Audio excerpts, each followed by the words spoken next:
And tonight we're digging into the background of this former Flagler County Sheriff's deputy. He's accused of robbing a store and then leading police on a chase through 3 counties. That was a video we showed you of Daniel Rudell in court this morning in St. Johns County. A judge set his bond at $90,000. Rudell is accused of robbing a Daytona Beach mini-mart, then leading police on a high-speed chase. We're hearing from our crime and safety analyst about the charges, but we begin with Scott Johnson in St. Johns County, where Rudell was eventually stopped after that chase on I-95. Scott? Well, Daniel Rudell, I've found out, has served in 3 different police agencies in our area over the years, most recently the Flagler County Sheriff's Office, where after he left it, he sued them. When Daniel Rudell left the Flagler County Sheriff's Office, he sued the agency in a class action suit, which was settled last year. It gave former deputies and corrections officers $183,000 in back pay. It was concerning labor, wages, specifically for a time worked, a practice that started under the former administration and was resolved by this administration. I spoke with the Flagler County Sheriff's Office by phone. They couldn't tell me much about Rudell's past as a deputy or the lawsuit, other than to confirm that both are true. What I can say is he worked here for several years, maybe 6 or 7. He left about 1.5 years ago. He was employed with the Daytona Beach Police Department prior to that, and before that with the Putnam County Sheriff's Office.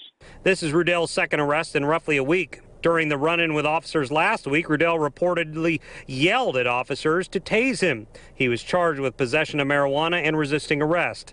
Now he will likely face multiple charges for threatening a mini-mart employee with what he said was a toxic chemical in a cup, all to get away with $1,200 in merchandise and cash stolen from the Circle K in Daytona Beach. Michaela Anglin was outside the Circle K when this went down and was relieved police eventually made an arrest. I think it's pretty crazy, and I'm very glad that the Daytona Beach and Flagler and police department were able to catch him last night. And he was arrested here in St. Johns County after the traffic stop on I-95. He is going to be transferred back to Volusia County to face the charges there. We're live tonight. Scott Johnson, Channel 4, the local station.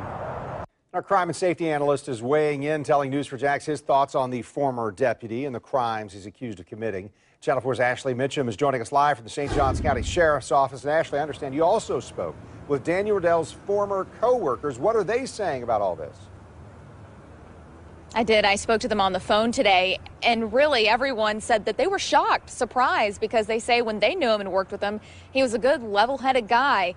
I also spoke with our crime and safety analyst today about how someone like this could be the one ending up in handcuffs.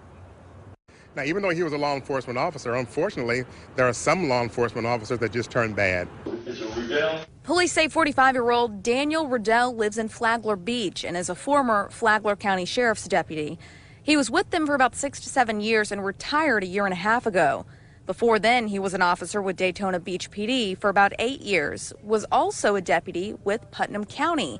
I asked Gil Smith why a man who made an oath to protect his community would not only put that same community in harm's way, but also the very officers he used to work with.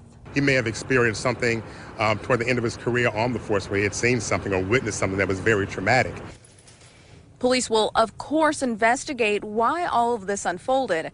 Smith says if it was some type of stress or PTSD from being on the force, there are programs to help. There are programs available for police officers through employee assistance programs or just through their health insurance that is provided by the police department. We'll continue to follow this story and investigate and find out exactly what happened and more on his background later next week. We'll bring you those updates as they develop. I'm live from St. Johns County. Ashley Mitchum, Channel 4, the local station.